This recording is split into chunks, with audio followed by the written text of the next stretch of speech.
Hi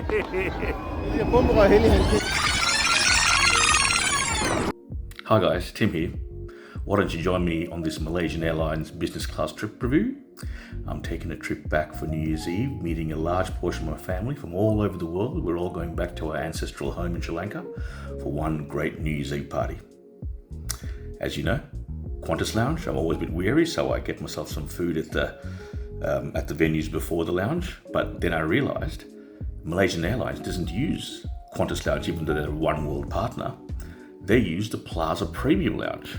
I haven't been to Plaza Premium in Sydney, so I thought I'd check it out. And tell you what, it's a small little lounge, but it pushes well above its weight. It really does. For a small little lounge, you have everything that the Qantas Lounge has, just probably a little less atmosphere, that's all. So, why don't you have a look?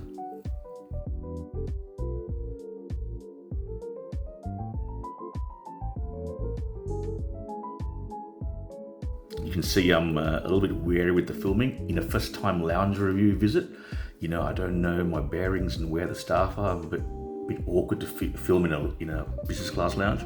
So that's why I do apologise for that 10 seconds, but then I'm back on again, so here we go. Great breakfast, can't wait to get my bacon and eggs in the morning. Just, it always means I'm in a good place on a holiday, because I don't usually eat bacon and eggs every morning, you know what I mean? Got to say that my breakfast is good every morning. It's croissant or something, some toast, but yeah, proper bacon and eggs means I'm on holiday. It's just an indicator. It's just a feeling. You just know you get it. Love my scrambled eggs. Yep, it just ties everything together. Bacon. Oh, well, there you go. I'm sure they would have taste good. I'm just, yeah. No, they refilled them later, but you know what? I thought to myself, why not check out the noodle bar? Of course, delicious laksa. Of course, 3/4 of the world eats rice in the morning on noodles. Given that the Asian countries are so large, so they can't be wrong. And of course, there's our bird.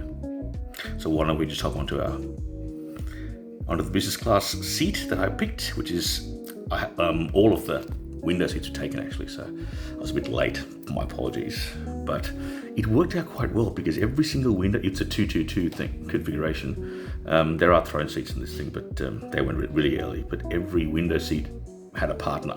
This one had no partner, so I took this one.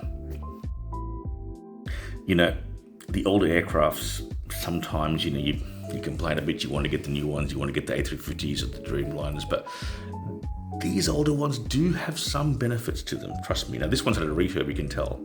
The seats new, everything worked really well. This I don't think this is the original, the actual layout and the type of seats that was originally given to Malaysian Airlines in this A330. But I could be wrong. I love that little table in the middle. Again, something the older aircrafts have. You have someone next to you, you meet someone on board, you can play cards, whatever. It's just, yeah. It's just these little things you cannot appreciate. Funny place to put a storage there, but you know what? It's one of the better storage I've actually used because it's right to your left.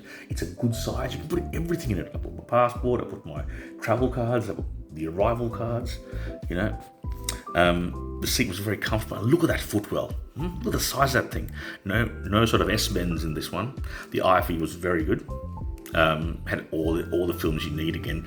No Emirates or Singapore, not at that level, but more than enough. Very much satisfied with that one.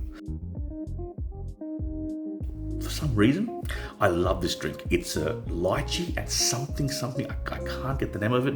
It's the first time I've ever asked for a seconds in a starting drink. So usually I have seconds, main course, seconds, thirds, even desserts, seconds, thirds. But I've never really got to ask for a seconds for a welcome drink.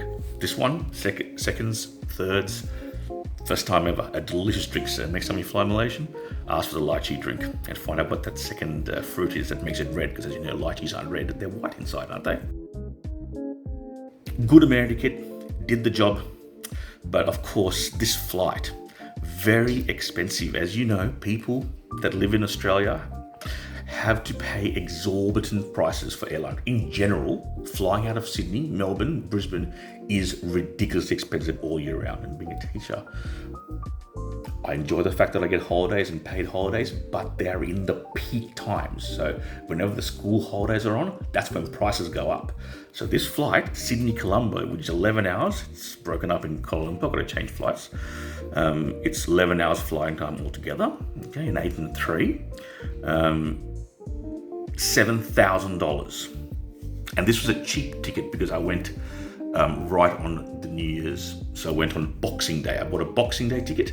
Boxing Day, New Year's Eve are the cheapest in this period at $7,000.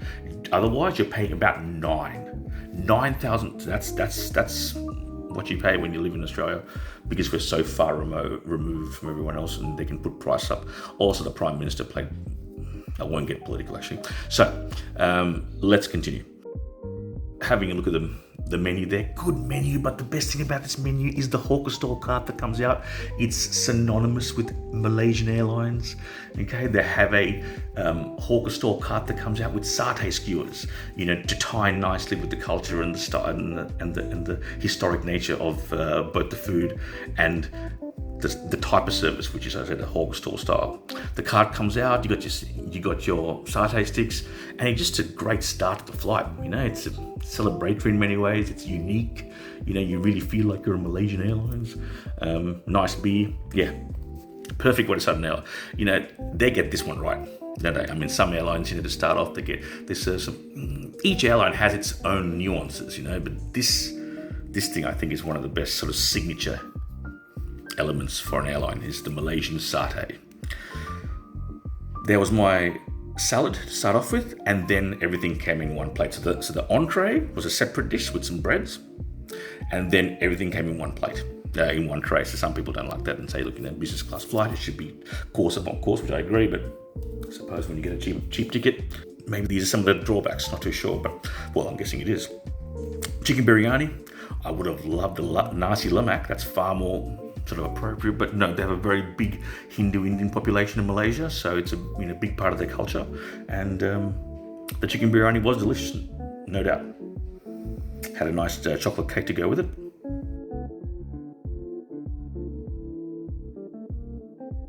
The more rated airlines will serve that separately. There's your dessert and a cheese platter. I know I'm playing on people's OCD by having my shoes not in the line there, but I'm about to go to bed, have a good sleep, and when we come back, we'll be in Malaysia. And that's when we're off to the party.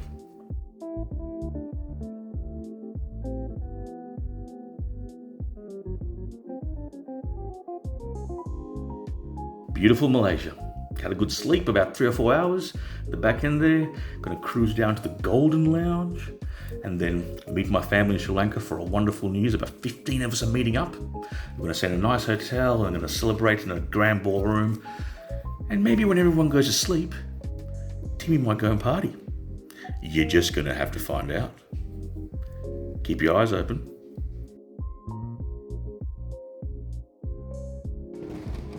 New Year's Eve. Oh yeah.